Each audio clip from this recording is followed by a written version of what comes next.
Hey class, Mr. Warner here. So this video is all about double displacement reactions. Now you've seen double displacement in grade 10. And back in grade 10, we just talked about how when you have a compound reacting with another compound, a double displacement can take place where your compounds will swap, essentially the elements swap partners, and it creates two new compounds.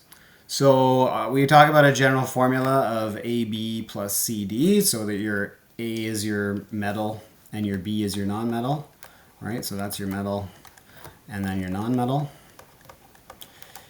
And C and D, right, are metal in our other compound and our other nonmetal. So essentially what happens, the easiest way to think about it, is that your metal will switch spots. So A will take the place of C and end up with D, and then C ends up with B, right? So that's where they're essentially, that's the easiest way to think about it, is thinking about those metals. Just take your metals, swap partners, and then you've got two new compounds, right? So double displacement, you've talked about, you've seen them before. But what we haven't talked about in grade 10 was the idea that not all double displacements actually work, right? So we're going to talk a little bit about double displacements today and look at some of how we can predict whether a double displacement reaction actually takes place instead of just assuming that they all do. So let's get right into it. So our double displacement, we've mentioned this. The biggest thing to note, though, I'm just going to skip down to the bottom bullet because we've kind of already mentioned this part already. But the biggest thing you need to recognize is when you're dealing with these things, often the reactants are in aqueous form. So when you're going to see aqueous beside them, right? That means they're dissolved in water. When we're done, one of them will still remain aqueous and the other is going to change state. So you might see a solid state where you get a precipitate form. You might get a liquid formed, and usually that happens when you're dealing with like a neutralization because you get water as a liquid formed. You might even see a gas formed, but the key to a double displacement, to know that the reaction is going to work, is we have to see one product having a different state. If it all starts aqueous and it all finishes aqueous, nothing happens. Because aqueous means, remember that aqueous means in our container, right? If it's aqueous, we just have ions floating around. So if this is my container with the liquid, I'm going to have my like A plus floating around, my B minus floating around, and then if I throw in some C and D, so C plus and D minus floating around, if everything's just floating around as these ions and they're in aqueous form and no reaction takes place, they just stay floating around as ions. So this is why we need something to change state. Something has to be able to form a solid. So if C and B come together, right, so when we mix them, if we actually get it, when we're done, we'll still have A plus floating around, we'll still have D minus floating around, but C and B form together and they form a solid. So you'll get like this precipitate form, right? You get solid in the bottom of your container. So you have to see this change of state occur in order to know that that double displacement takes place.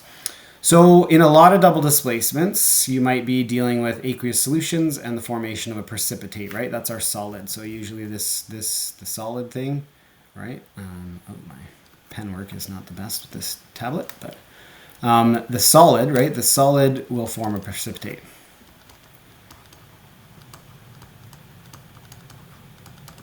So this is what we would look for. We look for that precipitate forming when we do these, okay?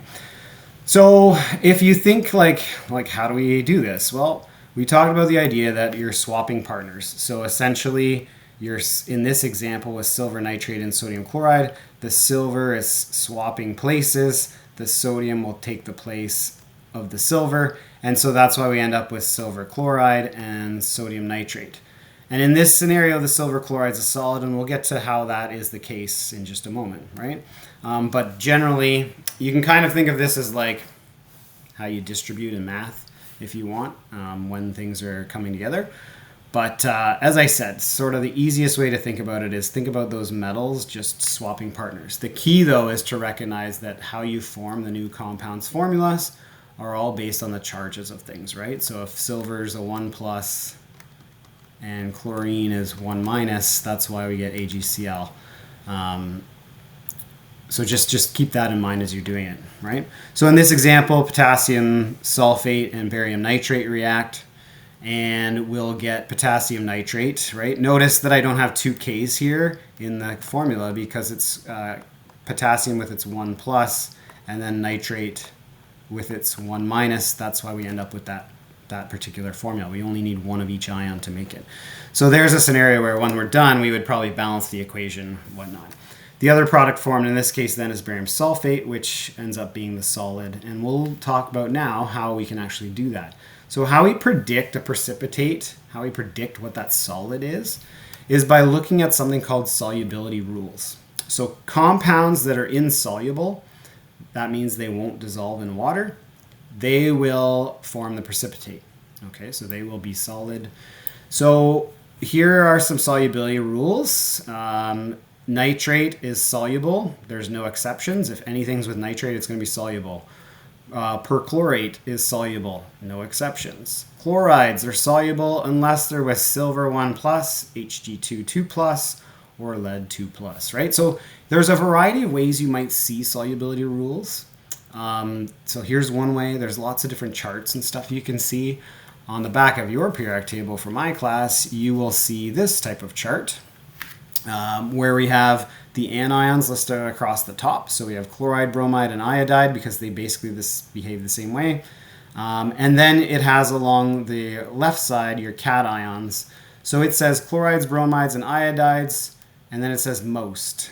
So that means most things with chloride, bromide, and iodide are going to be highly soluble, right? That means they're going to stay aqueous when they're done.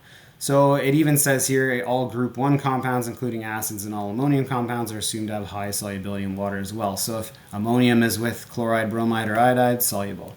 The exceptions, where chlorides, bromides, iodides might have low solubility is when you get that solid precipitate form, is with these things. So with silver plus, lead 2 plus, thallium plus, Hg2 2 plus, Cu1 plus.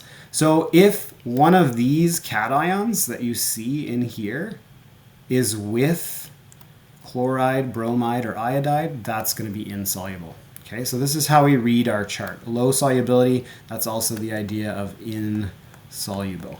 Okay, that's the thing that's going to precipitate. So with sulfide, S2 minus, that anion, you'll notice it's highly soluble with group 1 things. It's highly soluble with ammonium. It's highly soluble with group 2 elements. But then pretty much everything else, it's low solubility. So if I had like iron 2 sulfide, so FeS, right? Iron is not group 1, it's not group 2, and it's not ammonium. So then it falls under the most category. So this would be insoluble. That means it would precipitate. So it's going to be the solid precipitate.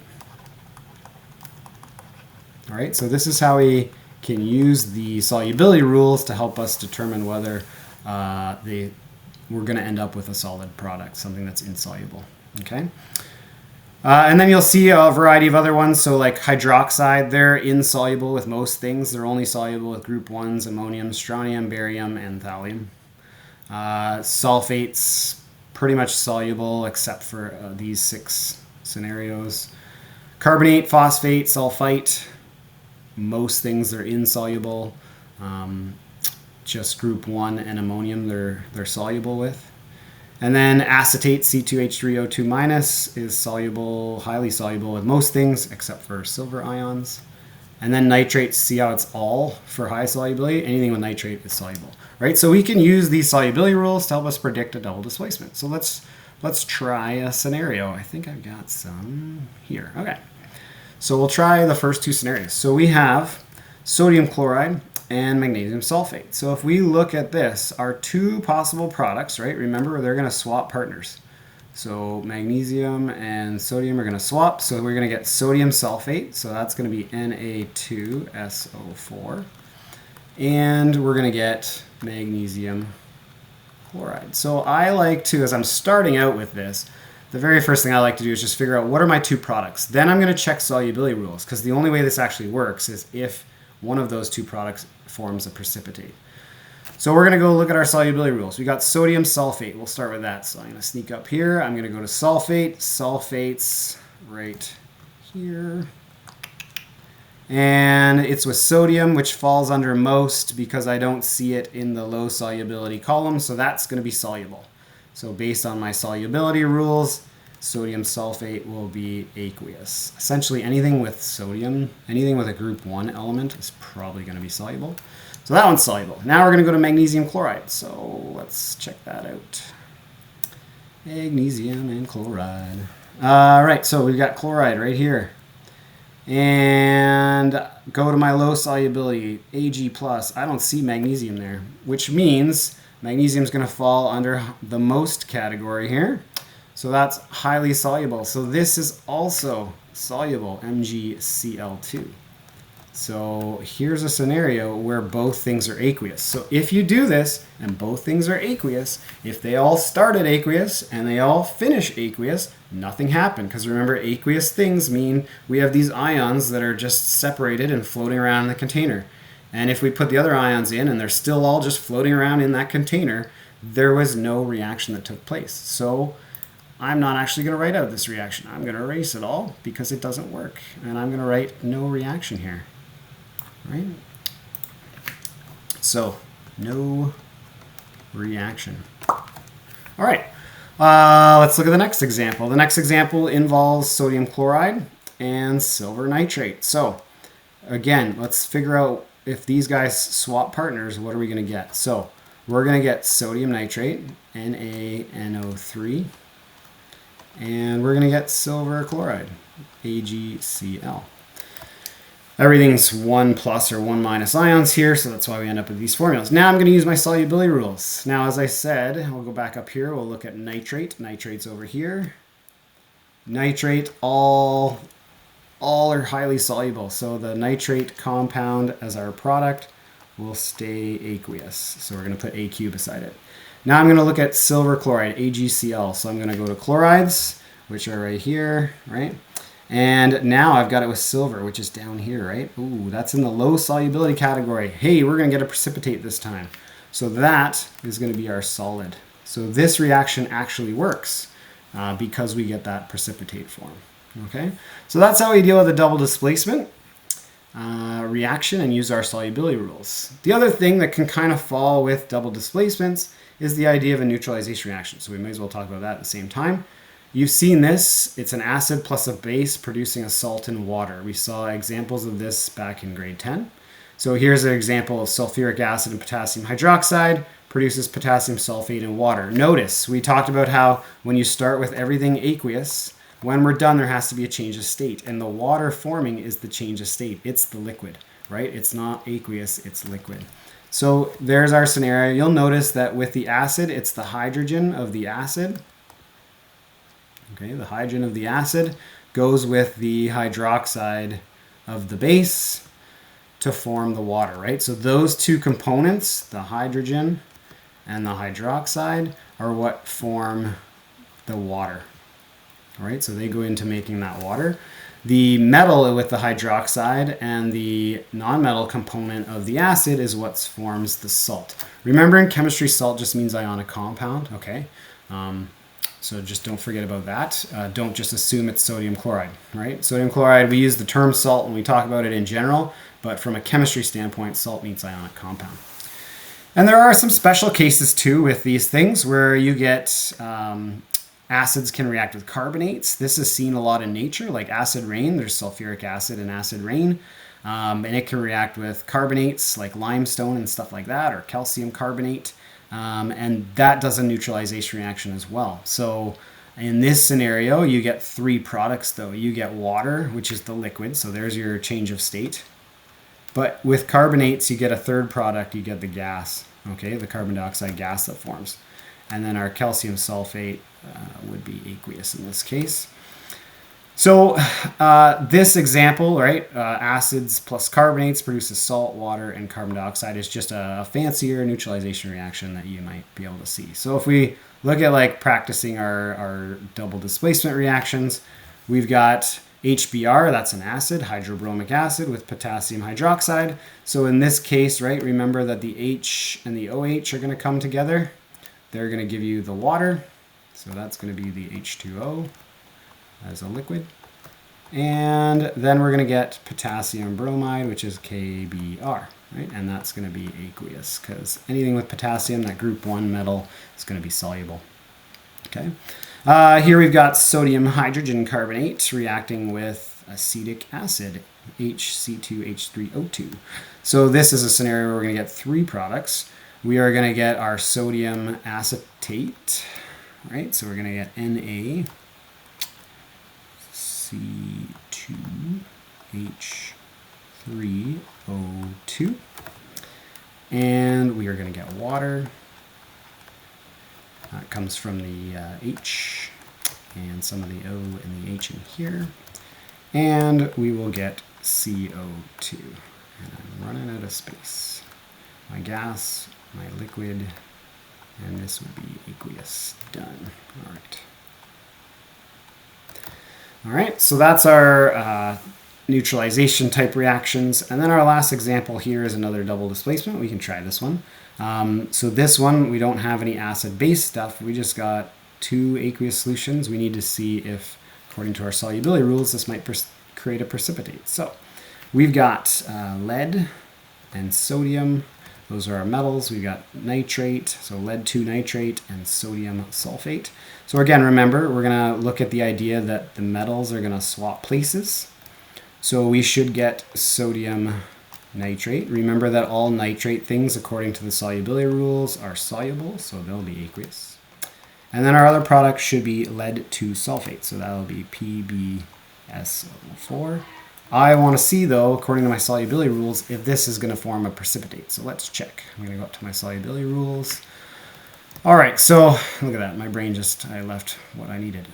Lead 2 sulfate. Okay, so I'm going to go to sulfates. Sulfate ion right here. Lead 2 down here. Oh, that's in the spot of low solubility, so that's going to form a precipitate. We're going to get a solid. So that scenario here, we end up with a nice solid product. Okay, so that's how we use our solubility rules to deal with double displacements and just to review some neutralization. Okay, and that just goes through the answers there. So that's it. Hopefully this helps, and make sure you're practicing. And I'll see you in the next video, which is combustion. Take care. Bye.